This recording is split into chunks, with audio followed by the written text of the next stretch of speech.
నమస్తే welcome to special focus. ఆమెను చూడగానే అప్రయత్నంగా చేతులెత్తి మొక్కేస్తారు. ఆ గంభీర వదనాన్ని చూస్తుంటే కొందరికి ఆమె దిగివచ్చిన దేవతలా కనిపిస్తుంది, మరికొందరికి అపర కాళికను మరిపిస్తుంది. తమిళనాడు రాజకీయాల్లో ఆమె ఓ లెజెండ్. కొండనైనా ఢీకొట్టగల తెగింపు, ఎలాంటి సవాళ్లనైనా నింపాదిగా ఎదుర్కోగల ఓర్పు ఆమె సొంతం. అందుకే అభిమానులకు, కోట్ల మంది ప్రజలకు ఆమె ఓ విప్లవ నాయకి. రాజకీయాల్లో తొలి అడుగు నుంచి ముఖ్యమంత్రిగా తమిళనాడు చరిత్రని తిరగరాసేదాకా జయలలిత ప్రయాణం, పోరాట ప్రస్థానం.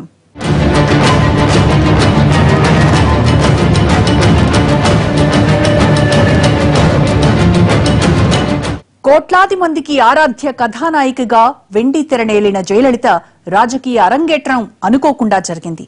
రాజకీయాల్లోకొచ్చి ఓ వెలుగు వెలగాలని ఏనాడూ కోరుకోని జయ అనివార్యంగా వచ్చినా పురచ్చితలైవిగా తనదైన ముద్ర వేశారు. విప్లవ నాయకిగా నీరాజనాలు అందుకున్నారు.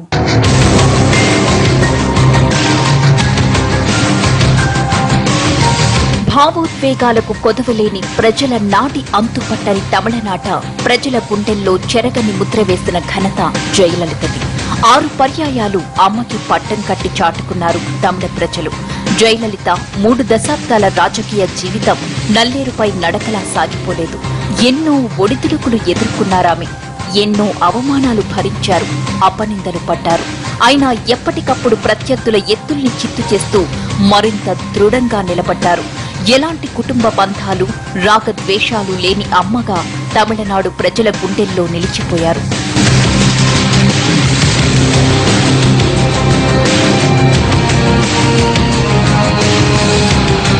పోయిన చోటే వెతుక్కోవాలి, అవమానపడ్డ చోటే ప్రత్యర్థులకు పరాభవం మిగిల్చాలి.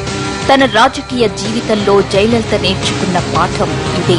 వదనంపై ఏ భావం కనిపించకుండా నిశ్చలంగా ఆత్మవిశ్వాసానికి నిలువెత్తు ప్రతీకలా కనిపించే జయలలిత రాజకీయ చదరంగంలో పావులు కదిపితే ఎంతటి రాజకీయ భీష్ములైనా ఉక్కిరిబిక్కిరి కావాల్సిందే. రాజకీయ అరంగేట్రం చేసినప్పుడు మొహానికి రంగులు పులుముకునే హీరోయిన్ కి రాజకీయాలేం తెలుసని ఎగసగ్గాలు చేసిన వాళ్లు కూడా ఉన్నారు. కేవలం ఎంజీఆర్ ప్రాపకంతోనే ఆమె అందలమెక్కిందని ఆడిపోసుకున్న వారు ఉన్నారు. కానీ తాను తెర వెనుక ఎవరో ఆడించే బొమ్మని కాదని, తిరుగులేని నాయకురాలినని అనతి కాలంలోనే నిరూపించుకున్నారు జయలలిత.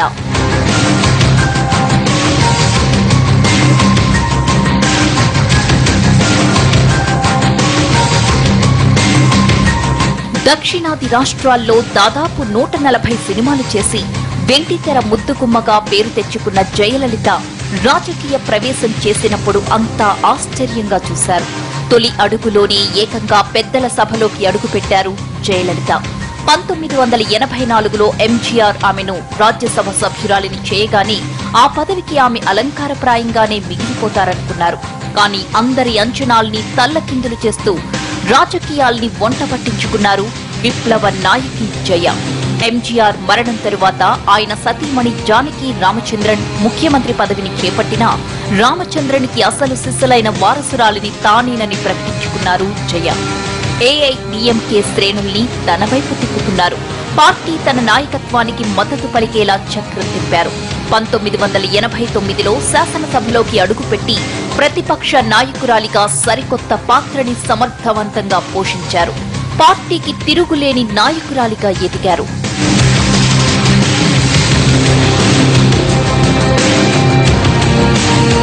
రాజీవ్ గాంధీ హత్య తరువాత 1991లో కాంగ్రెస్ పార్టీతో పొత్తు పెట్టుకుని తమిళనాడు ఎన్నికల్లో తలపడిన జయలలిత తిరుగులేని విజయంతో ముఖ్యమంత్రి అయ్యారు.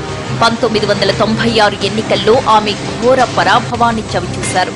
పాలనానుభవం లేక, ప్రజల నాడి తెలుసుకోలేకపోవడం, కేబినెట్ మంత్రులపై అవినీతి ఆరోపణలకు తోడు తన వ్యవహార శైలితో జయలలిత ఓటమి పాలయ్యారు. ఆమె నీడలా అంతా భావించే శశికళ కుటుంబ సభ్యుల కారణంగా కూడా జయలలితకి అపనిందలు తప్పలేదు. గోరుచుట్టుపై రోకటిపోటులా ఎన్నికల్లో ఓటమికి తోడు అవినీతి ఆరోపణలతో ఉక్కిరిబిక్కిరయ్యారు జయ. కలర్ టీవీల కుంభకోణానికి సంబంధించి అరెస్టైన జయలలిత కొన్ని రోజులు జైలు జీవితాన్ని కూడా గడపవలసి వచ్చింది. వెండితెరపై ఎన్నో పాత్రల్ని అలవోకగా పోషించిన జయ నిజ జీవితంలో కూడా సినిమా కష్టాలు చవిచూడాల్సి వచ్చింది. అధికారంలోకి వచ్చిన డీఎంకే ప్రభుత్వం జయపై విచారణకు ఆదేశించడంతో రాజకీయాల్లో లోతుపాతులు ఎలా ఉంటాయో జయలలితకు తెలిసొచ్చింది.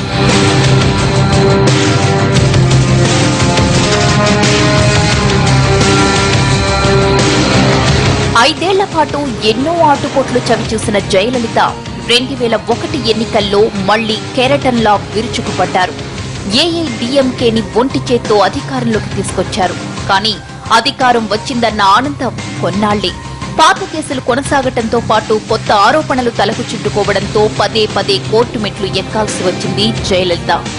ఎన్నికల్లో పోటీకి దూరంగా ఉన్న ముఖ్యమంత్రి సీట్లో కూర్చున్న జయలలిత కోర్టు తీర్పుతో పదవి నుంచి తప్పుకోక తప్పలేదు. దీంతో తన అనుంగు శిష్యుడైన పన్నీర్ సెల్వాన్ని ఆ సీట్లో కూర్చోబెట్టి తను తెర వెనుక ఉండి చక్రం తిప్పారు జయలలిత. అంతుపట్టని రాజకీయ సమీకరణాలు ఉండే తమిళనాట 2006 ఎన్నికల్లో మళ్లీ ఓటమి పాలయ్యారు జయ. అధికార పగ్గాలు చేజారిపోయినా శాసనసభలో బలమైన ప్రతిపక్షంగా ప్రభుత్వానికి పక్కలో బల్లెమయ్యారు. రాజకీయంగా మరింత రాటు తేలిపోయారు.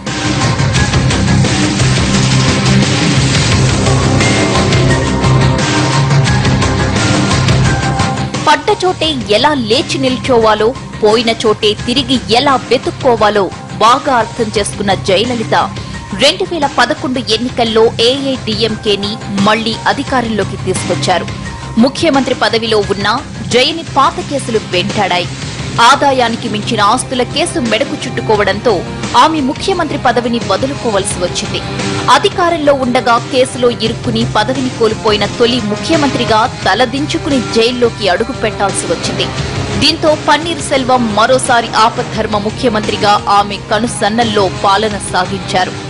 జయలలిత నిర్దోషిగా కర్ణాటక హైకోర్టు తీర్పు చెప్పడంతో జైల్లోంచి బయటకొచ్చిన జయలలిత మళ్లీ ముఖ్యమంత్రిగా పీఠాన్ని అధిరోహించడమే కాదు, ఏడాది తిరిగేసరికి అందరి అనుమానాల్ని పటాపంచలు చేస్తూ మళ్లీ పార్టీని అధికారంలోకి తెచ్చారు. తమిళనాడు రాజకీయాలను తిరగరాస్తూ ఆరోసారి ముఖ్యమంత్రి అయ్యారు. స్పెషల్ ఫోకస్ లో షార్ట్ బ్రేక్ తీసుకుందాం. Stay tuned.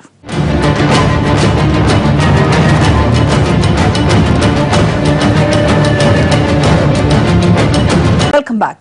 ఎన్ని అపనిందలు వచ్చినా, ఎవరు ఎన్ని ఆరోపణలు చేసినా, కేసుల్లో ఇరుక్కున్నా, చివరికి జైలుకెళ్లొచ్చినా జయకే జై కొట్టారు తమిళనాడు ప్రజలు. అమ్మంటే వాళ్లకంత అభిమానం. ఆమె కోసం ఏ త్యాగానికైనా సిద్ధమనేంత వీరాభిమానం. తొలినాళ్లలో కొన్ని తప్పటడుగులేసినా తన పేరు చిరస్థాయిగా నిలిచిపోయేలా సంక్షేమానికి పెద్దపీట వేశారు పురచ్చి తలైవి.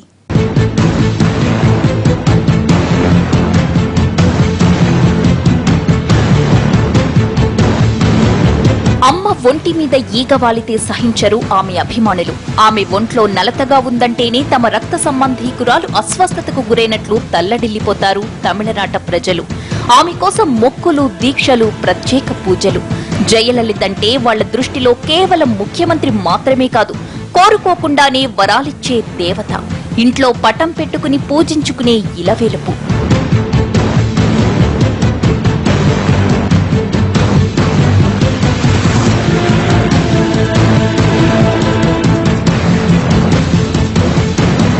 అమ్మ జైలు పాలైతే అన్యాయంగా ఇరికించారనుకున్నారనుకునేంత అభిమానం. అమ్మ మీద విచారణ జరిగితే కక్ష సాధిస్తున్నారన్న ఆవేదన. ఎలాంటి కుటుంబ బంధాలు లేకుండా అవివాహితగా మిగిలిపోయిన జయమ్మకి అక్రమాలకు పాల్పడాల్సిన అవసరం లేదని ఆమె అభిమానులకు గట్టి నమ్మకం. ఎన్నో సంక్షేమ పథకాలతో ఆ నమ్మకాన్ని నిలబెట్టుకున్నారు జయ. ఆమె పథకాలు చివరికి మిగిలిన రాష్ట్రాలకు కూడా రోల్ మోడల్ గా మారిపోయాయంటే సంక్షేమానికి ఆమె ఎంత పెద్దపీట వేశారో అర్థమవుతుంది. తమిళనాడులో ఏ మూల చూసినా అమ్మ బ్రాండ్ కొట్టొచ్చినట్లు కనిపిస్తుంది. అన్ని వర్గాల ప్రజల్లో తన ముద్ర బలంగా ఉండేలా సంక్షేమ పథకాలకు శ్రీకారం చుట్టారు జయలలిత.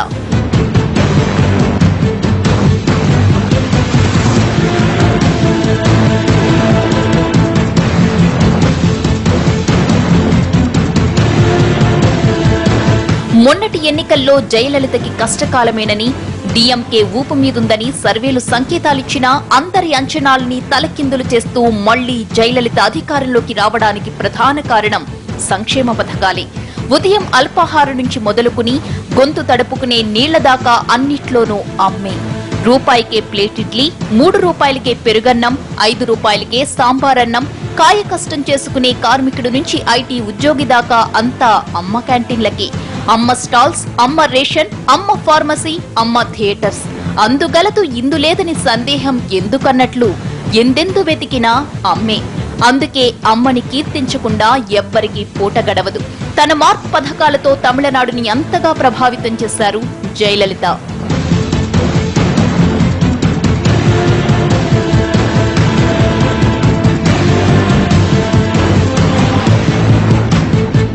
చంటి పిల్లల తల్లులకు బేబీ కిట్స్, విద్యార్థులకు ల్యాప్టాప్స్, ఉప్పు తిన్న విశ్వాసం ఎప్పటికీ ఉంటుందన్న నమ్మకంతో చౌక ధరకు అమ్మ బ్రాండ్ సాల్ట్ ప్యాకెట్లు, ఇళ్లు కట్టుకునే పేదల కోసం తక్కువ ఖర్చులో అమ్మ సిమెంట్, పెళ్లిళ్లు చేసేందుకు ఫంక్షన్ హాళ్లకు వేలకు వేలు ఇవ్వాల్సిన పని లేకుండా సకల సదుపాయాలతో అమ్మ కళ్యాణ మండపాలు. చెప్పుకుంటూ పోతే నోరు నొప్పి పుట్టడమే కాని తమిళనాట జయలలిత స్కీంలు చాంతాడని, చివరికి జనాలు సినిమా టికెట్లు కొనలేకపోతున్నారని తమ పేరుతో సినిమా హాళ్ల నిర్మాణానికి కూడా కొబ్బరికాయ కొట్టేశారు జయమ్మ. ఆమె కోరికల్లా ఒక్కటే, తనున్నా లేకున్నా తరాల పాటు తన పేరు తమిళనాట మారుమోగిపోవాలి. ప్రభుత్వంతో ఏ రూపంలో లబ్ధి పొందినా ప్రతి కుటుంబం తనను ఆజన్మాంతం గుర్తుంచుకోవాలి.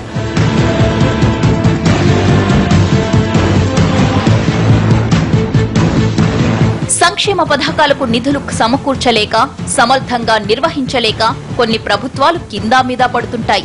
కానీ జయ బ్రాండ్ పథకాలు మాత్రం నిర్విఘ్నంగా సాగిపోతుంటాయి, నిరాటంకంగా సేవలందిస్తుంటాయి. తన పథకాల్ని పక్కాగా అమలు చేస్తుండబట్టే జయలలితకు ఇంతటి గుర్తింపు. ప్రైవేట్ సంస్థలు వడ్డీలతో పేదల్ని పీల్చి పిప్పి చేయకుండా నియంత్రించారు జయ. లాటరీ టికెట్లపై నిషేధాన్ని విధించారు. ఎక్కడైనా తేడా వస్తే అమ్మ అపర కాళికేనన్న విషయం అధికార యంత్రాంగానికే కాదు, అందరికీ తెలుసు. అందుకే పథకాలను పక్కదారి పట్టించే సాహసం చెయ్యరు ఎవ్వరు. జయమ్మంటే ఉన్న భయం కూడా ఆమె తలపెట్టిన పథకాలు విజయవంతంగా సాగడానికి ఒక కారణం. కొందరికామె నియంతలా కనిపిస్తారు, లేడీ హిట్లర్ని తలపిస్తారు, అహంభావం ఎక్కువ అంటారు. నేతలు మాత్రం ఆరోపణల్ని తిప్పికొడుతూ అమ్మ మాటే తమకు వేదవాక్ అంటారు. తమిళనాట వ్యక్తిగత పూజ పరాకాష్ఠకి చేరడానికి కారణం జయే అనేవారున్నా పార్టీలో, ప్రభుత్వంలో అందరికీ అమ్మంటే భయం, భక్తి రెండూ ఎక్కువే. పార్టీ కార్యకర్తల నుంచి మంత్రుల దాకా, సామాన్య జనం నుంచి సెలబ్రిటీల దాకా అమ్మ అనుగ్రహం కోసం తప్పిస్తూ ఉంటారు. అమ్మ ఆగ్రహిస్తే వణికిపోతుంటారు. ఆమె కేకలేయాల్సిన పనిలేదు, బ్రుకుటి ముడిస్తే చాలు. ఆమె తలపై చేయి పెట్టి ఆశీర్వదించాల్సిన పనిలేదు, ఆ కళ్లలో కురిపించే కరుణ చాలు. దేశంలో ఏ రాజకీయ నాయకులకి లేనంత స్పెషల్ ఇమేజ్ జయలలితది. ఎవరితోనూ ఆమెకు పోలిక లేదు. పార్టీలో, ప్రభుత్వంలో ఆమె మాటే శిలాశాసనం. ఆమె అనుకున్నారంటే ఏదైనా జరిగిపోవలసిందే.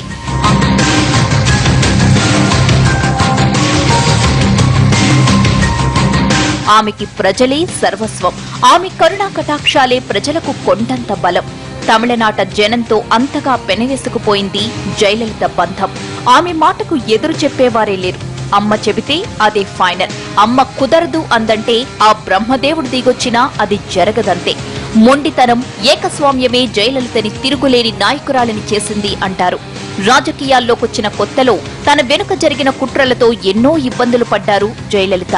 ఓ దశలో ఎంజీఆర్ కూడా తనని సంశయించే పరిస్థితుల్ని కల్పించినా ఏటికి ఎదురొద్దినట్లుగా అన్ని సవాళ్లని తట్టుకుని నిలబట్టారామె. అందుకే రాజకీయంలో లోతుపాతులన్నీ ఆమెకు క్షుణ్ణంగా తెలుసు. ఎవరిని ఎక్కడ పెట్టాలో, ఎవరితో ఎలా వ్యవహరించాలో ఆమెకు క్లారిటీ ఉంది. ఒంటి చేత్తో పార్టీని, ప్రభుత్వాన్ని ఇన్నేళ్లు నెట్టుకురాగలిగారంటేనే అర్థం చేసుకోవచ్చు జయలలిత ఎంత పరిణితి చెందారు.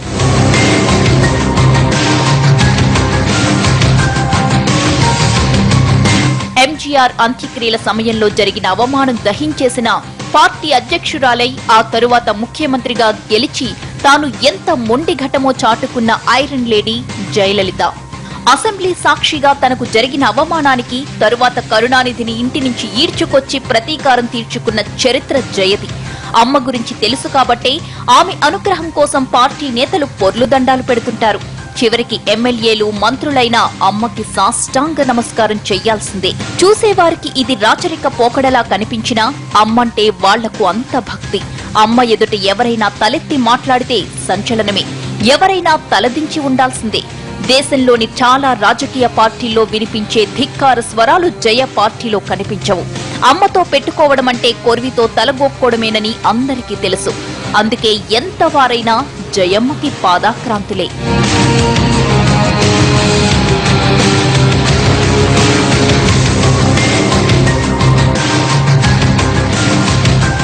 స్వయానా రాష్ట్ర ముఖ్యమంత్రి జైలు పాలయ్యాక పాలనలో గందరగోళం చెలరేగుతుంది.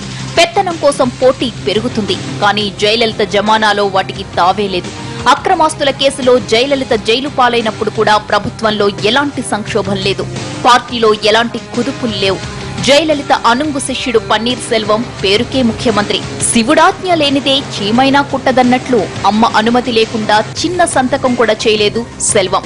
ముఖ్యమంత్రిగా బాధ్యతలు స్వీకరించినా కనీసం సీఎం ఛాంబర్ కి వెళ్లేందుకు కూడా సాహసించలేదు.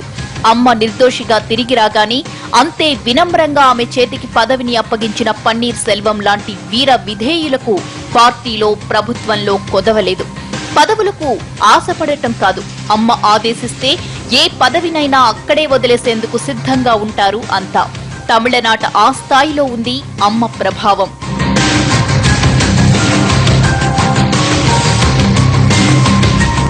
పార్టీ ప్రభుత్వమనే కాదు, తమిళనాట ఏ వ్యవస్థ అయినా ఏ రంగమైనా అమ్మ కనుసన్నల్లో మెలగాల్సిందే. ఎప్పుడో వెండితెరకి గుడ్ బై చెప్పేసినా హాలీవుడ్ లో జయలలిత మాటే నడుస్తుంది. ఒక్క దెబ్బతో 10 మందిని మట్టి కరిపించే హీరోలైనా జయలలిత ఆశీస్సుల కోసం తాపత్రయపడతారు. లక్షల మంది ఫ్యాన్స్ ఉన్నారని ఎవరైనా తలలెగరేస్తే జయలలిత సైలెంట్ గా సినిమా చూపించేస్తారని భయం. కాకలు తీరిన రజనీకాంత్ నుంచి యువ హీరో విజయ్ దాకా అందరికీ ఇది స్వానుభవమే. వరదల మీద కమెంట్ చేసినందుకు కమల్ హాసన్ ఇంటికి 2 రోజుల దాకా పవర్ లేకుండా పోయింది. రాజకీయాల్లో కొద్దామని ఉబలాటపడ్డ విజయ్ కి జయలలితకి నచ్చకపోతే ఏం జరుగుతుందో ప్రాక్టికల్ గా తెలిసొచ్చింది. తనకో పార్టీ ఉందని మిడిసిపడ్డ విజయకాంత్ జయతో పెట్టుకున్నందుకు అడ్రస్ లేకుండా పోయాడు. ఇన్ని ఉదాహరణలు కళ్ల ముందు కనిపిస్తుంటే జయకి నచ్చని పనులు చేసేందుకు ఎవరు సాహసిస్తారు?